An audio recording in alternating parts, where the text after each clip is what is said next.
Boker Tov, gentlemen, it's Kaleh Mitzvot. Yesterday we spoke about a Kaleh Bishul, things that can easily be cooked, okay? Like tea bags, an egg. We'll continue with that today. Irui mikli sheni al Kaleh Bishul. So we spoke this out yesterday, but we're going to see it inside today. Mutar la'arot mayim rotchim mikli sheni al gabe betza or gabe ale te. So this is the famous teshuvah that Rav writes in Yechavedat. This is based on the Magen Avraham, who says that irui keli sheni eno mevashel. Oh yeah, this is the famous discussion that we spoke about yesterday. What? Irui kli sheni can never cook according to everyone. Here. Oh yeah. Yeah, we spoke about this yesterday. We can just speak it out again. Rav was asked this question. The whole premise is the machloket. How do we categorize irui, pouring? Is it like the original? Is it like the latter, or is it a middle stage? The original will be kli rishon. Latter will be kli sheni. Middle will be like 1.5. Irui mikli rishon, we saw was b'mashal kedei kelipa. So for that reason, we don't pour directly from the urn onto the tea leaves. Now what about in a kli sheni? So we spoke yesterday that from the letter of the law, kli sheni doesn't cook. Kli sheni eno mevashel, period. Good?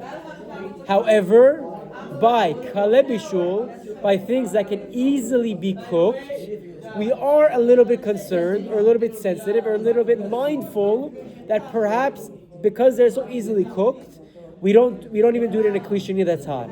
So Rav has a whole teshuvah where he explains that irui from a kli sheni onto tea bags in a kli shlishi is also mutar and mutar lechatchila.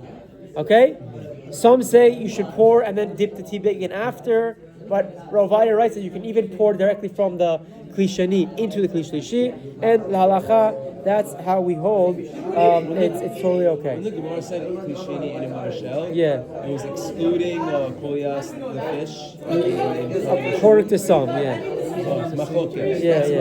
Yeah. And not really. The Mishnah says except for that, because they're Kaleh Bishul.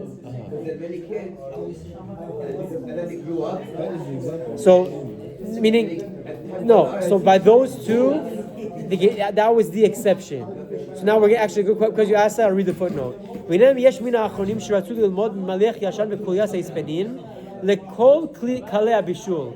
are some achronim who want to learn from exactly what you said, the kulias ispanin and the Melechet yashan, the salted fish and the easily cooked item, fish, whatever, that this applies to all Kaleh Bishul. That what? Ulochiach tema shamru b'Shabbat daf hamud bet the kli sheni mevashel lav klalahu shereita b'mishnah daf kuf hamud bet Melechet yashan v'kulias ispanim mevashim b'kli sheni. Meaning those two are the exception to the rule. The Gemara says kli sheni mevashel except for these two. Some achronim want to extend that it's not just these two; it's any Kaleh Bishul. In the Mishnah Berurah, many achronim try to extend. ויש לדחות דלא דמו כלל כלי הבישול למלח ישן וכוס היספנין. שמלח הישן וכוס היספנין מתבשלים אף בעירוי מכלי שני, כמובן בתוספות שבת דף ל"ט עמוד א'. What's unique about these two items that the Mishnah lists in the end of Melechet Shabbat daf kuf meh amud bet? They cook by getting poured on. Even if they get poured on from a kli sheni, irui kli sheni, according to the Tosfot, can cook these Kaleh Bishul. Exactly. So that's what Rav built his teshuvah on.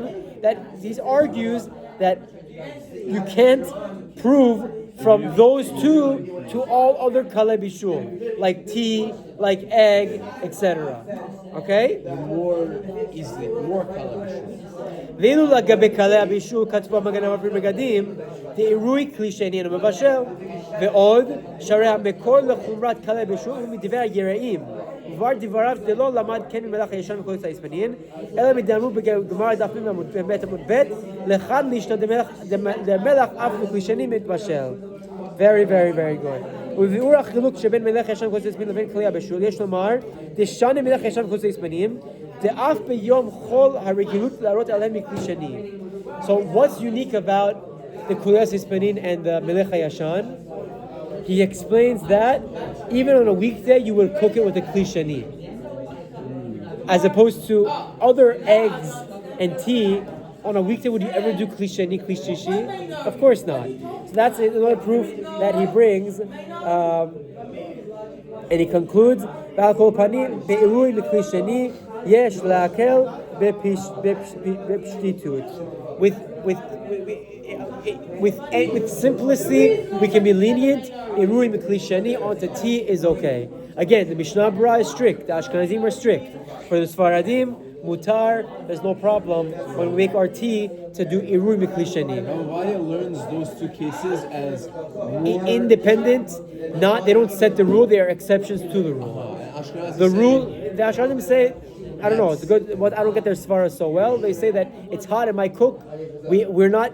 I think their svara is we're not the perfect judges for what's considered Kaleh Bishul or not. So it could be cooking easily. We don't know. Good. Good. You don't have like an egg or something that can cook with even an irui klishani? No, try it. We've done it with Rabbi Chaim.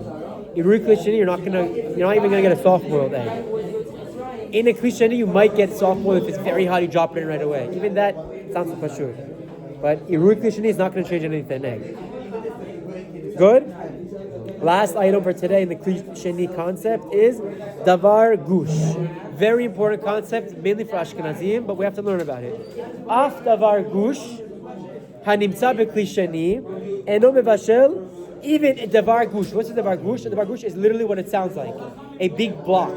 A big piece. Okay? That's in a kli shani gush. It sounds like a Persian word. A big piece. Even a big piece, what's unique about a big piece? It retains its heat. A potato is very hot. According to Sfaradim, even a davar gush bekli shani eno mevashel ve'al ken mutar liten tavelin al gabe chatichat basar rotachat hanimtzat bekli shani.